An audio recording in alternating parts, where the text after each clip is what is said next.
Hi guys, welcome back to my YouTube channel the SCP study. हम पढ़ रहे थे राजस्थान के प्रमुख संत और उनसे संबंधित संप्रदायों के बारे में।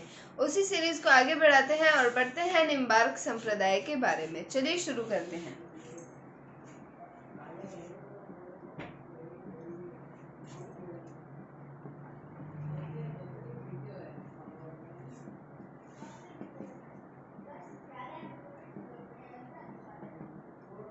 तो हमने बात करनी है निम्बार्क संप्रदाय के बारे में। तो निम्बार्क संप्रदाय के बारे में मैंने कल आपको ओवरव्यू दिया था कि हमें क्या क्या कुछ पढ़ना है उसके अंदर।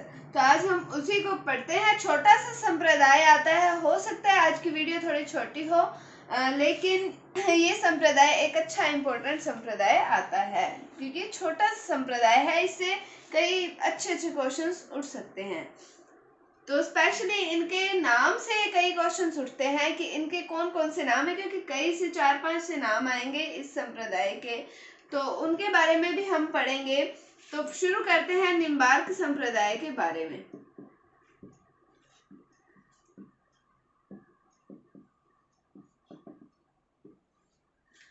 तो निम्बार्क संप्रदाय के बारे में हमने पढ़ना है, उससे पहले हम इनके नामों के बारे में पढ़ लेते हैं। मैंने आपको इनके संस्थापक के बारे में कल बताया था, निम्बार्काचार्य आते हैं। उससे पहले हम इनके नाम के बारे में पढ़ लेते हैं कि अगर इन नामों से भी पूछा जाए प्रश्न तो हम कंफ्यूज ना हो, तो और हम निम्बार्क संप्रदाय को लेके ही हम उसका आंसर दे पाए। तो सबसे पहला हम नाम पढ़ते हैं हंस संप्रदाय।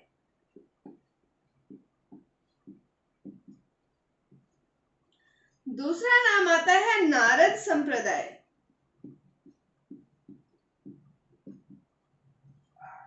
तीसरा आता है सनक संप्रदाय।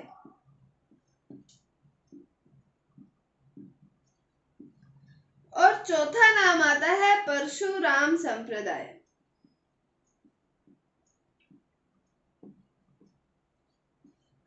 तो अगर प्रश्न पूछा जाए हंस संप्रदाय से कि हंस संप्रदाय के संस्थापक कौन है, तो वो भी आएंगे निम्बार्काचार्य। नारद संप्रदाय पूछा जाए तो उसके संस्थापक भी निम्बार्काचार्य।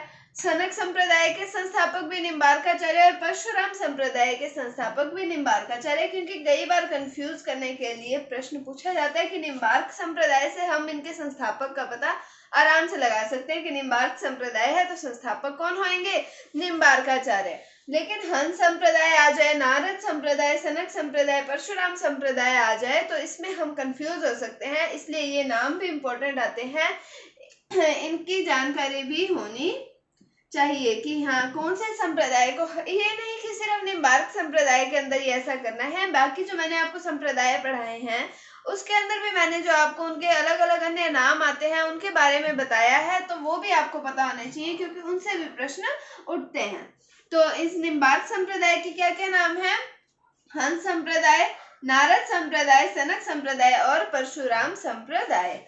आगे हम बात करते हैं। अब हम शुरू करते हैं कौन से संप्रदाय को, निम्बार्क संप्रदाय को। मैं साथ में इसके सारे नाम लिख देती हूँ ताकि आप सारे नामों को रिपीट कर सके। हंस संप्रदाय है, नारद, सनक और एक कौन सा आता है, परशुराम संप्रदाय।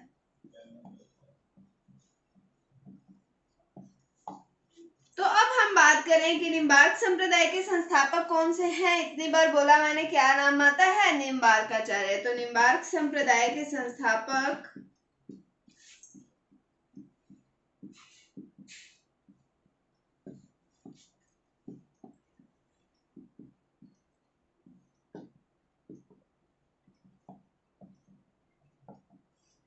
निम्बार्काचार्य थे। कौन थे? निम्बार्काचार्य। फिर हम बात करें कि इस संप्रदाय के जो लोग हैं वो राधा को भगवान कृष्ण की पत्नी मानते हैं। वैसे नॉर्मली हम देखें तो राधा और कृष्ण की शादी नहीं होती है, लेकिन जो निम्बार्क संप्रदाय के लोग हैं वो राधा को भगवान कृष्ण की पत्नी मानते हैं। तो इस संप्रदाय के लोग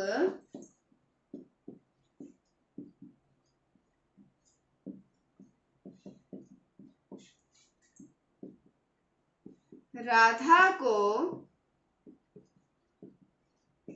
भगवान कृष्ण की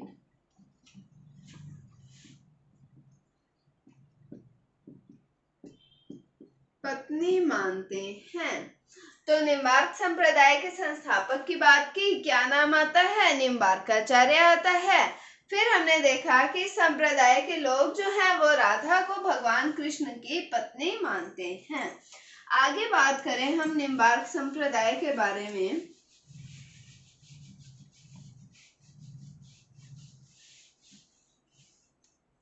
इस संप्रदाय की प्रमुख पीठ कहाँ पर आती है? अजमेर का एक क्षेत्र है, क्या नाम आता है उसका? सलेमाबाद। तो अजमेर के सलेमाबाद में निम्बार्क संप्रदाय की प्रमुख पीठ है। तो इस संप्रदाय की प्रमुख पीठ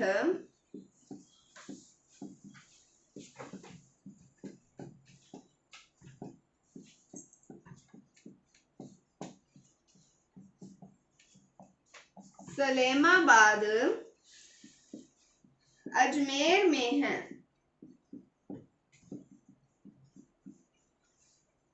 अब हम आगे बात करें कि आचार्य परशुराम ने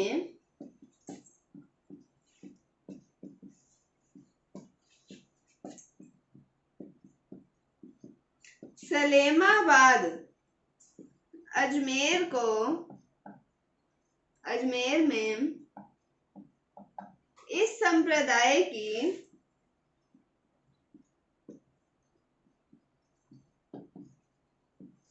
मुख्य पीठ की स्थापना की। तो इस संप्रदाय की प्रमुख पीठ है कहाँ पर?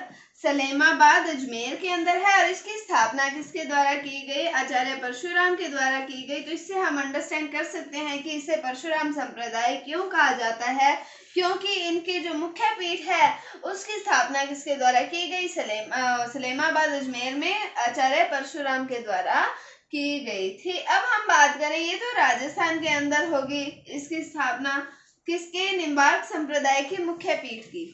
और भारत के अंदर जो इस संप्रदाय की मुख्य पीठ आती है, प्रमुख पीठ आती है, वो आती है वृंदावन। क्या आती है? वृंदावन।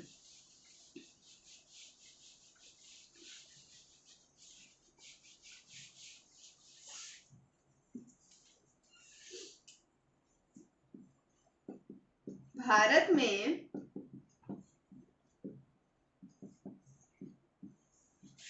निम्बार्क संप्रदाय की